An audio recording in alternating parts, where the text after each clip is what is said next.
Hey, good afternoon, everyone. Welcome to Unchained Patriot. I'm your host, Tim Davis, aka Professor X. It is Wednesday, December 28th, 2022. Welcome to my show. Today, I'm going to be discussing the government is a mafia. And I'm going to give you 3 ways that the U.S. government is a mafia.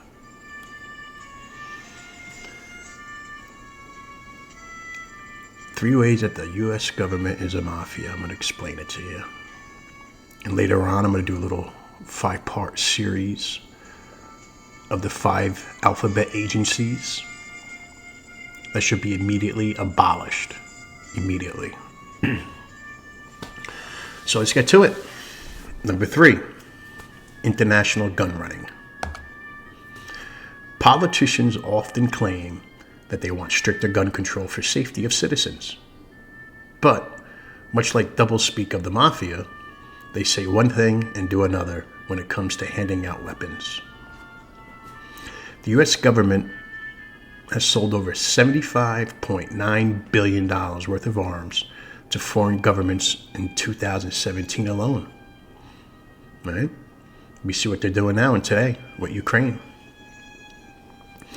This includes sales to known human rights violators like Saudi Arabia, and sales to countries with state-sponsored terrorism like Qatar.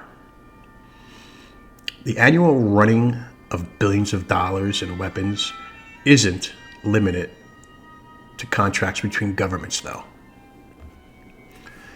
The U.S. has been running guns in secret operations to many groups, including groups that later became known terrorist organizations. The U.S. supported the Mujahideen Afghan rebel fighters, among whom one, Osama bin Laden, came from 1979 to 1989, under the Operation Cyclone. These men would later become the Taliban and Al-Qaeda after the Soviet Union's fall. The U.S. armed Syrian rebels with guns under Hillary Clinton and the Obama administration, funneling weapons after intervention in Libya. These rebels would later become the radical terrorist group known as ISIS. The government has also permitted weapon sales to criminals under the pretense of sting operations. One notable example is Operation Fast and Furious, again under the Obama administration, in which the ATF permitted gun sales to straw purchasers in the hopes of tracking down cartel members. Thousands of guns were sold, but only hundreds were recovered, and hundreds of deaths, innocent lives, were lost. When it comes to gun running and scandals, the U.S. government puts the Italian Mafia or any other organized crime syndicate to shame. These are just a few examples.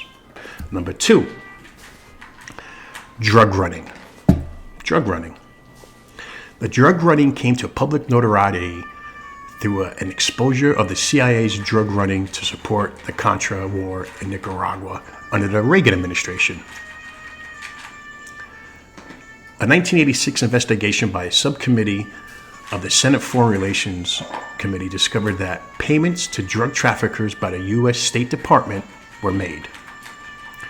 Further investigations by journalist Gary Webb found that part of the Contra funding came through cocaine smuggling, which impacted urban communities in Los Angeles, New York City, Chicago, Baltimore, Maryland, where they were sold. Former narcotics investigation officer Michael Craig Rupert confirmed these allegations with his own observation of CIA-connected drug running to these areas during the 1970s and 80s.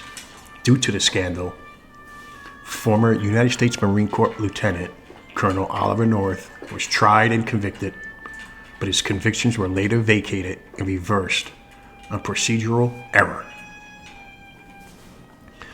The drug proliferations are not limited to just the deep state. and alphabet agencies. However, many local police officers have been running drugs for profit and planting drugs for the sake of obtaining a conviction. You can see videos all over YouTube on it. One recent example, about a year ago, maybe 2 years ago, is a Baltimore police officer who was caught planting drugs on a suspect because he thought he had turned off his body camera. He thought it was turned off. But here's the thing. His body camera had a 30-second turn-off delay, which captured the officer planting a bag of drugs on the suspect. This scandalous discovery led to the overturn of 34 cases. So when it comes to the drug business, the government makes Scarface, El Chapo, Escobar look like amateurs, right? State-sponsored on our tax dollars. And number one, license protection rackets. It's a racket, a license protection racket. You all heard the theory of the broken window theory, or you've seen the mob movies, when they go in. It'd be a shame if anything happens to this place, wouldn't it? Right? You heard that saying. You see them in all the mob movies. It'd be a shame if anything happens to this place if you don't pay the VIG. While that sounds like a threat from a mob goon looking to take a cut of the action, the government does this all the time when it comes to licensing of businesses. As the government licenses and regulates the ability to start a business, it makes it clear that you have no right to earn a living unless government gets a cut. Worse, as protection rackets grow, some businesses lobby government to create even more of a barrier to entry to ensure that meaningful competition cannot rise. This cronyism, called regulatory capture, further ensures that anyone who dares try to compete in the market without paying a hefty extortion fee will be shut down violently. Take example, the natural hair braider, the braiders, people that braid hair, the natural hair braiders. In 13 states, natural hair braiders are forced to become licensed cosmetologists or hairstylists, even though those trainings have nothing to do with natural hair braiding. These hair braiders must spend up to 2,000 hours of training and pay upwards of $20,000 in tuition fees at cosmetology schools, on top of the government permit fees. You got to pay for permit fees just to be allowed to open doors. You got to do all this before you can even open a door. These rules were put in place by politicians influenced by donations from the cosmetology lobbyist and lobby. When it comes to extortion, government does more than just break a few legs. Government can take away your entire livelihood and lock you up in a cage. Lock you away in a cage. They've done it. Governments are a mafia. Our government is a mafia. The only difference between a mafia and a government, besides being public and public plunder or illegal plunder, legal plunder, the only difference is that no one excuses the threat and theft of the mafia as legitimate violence.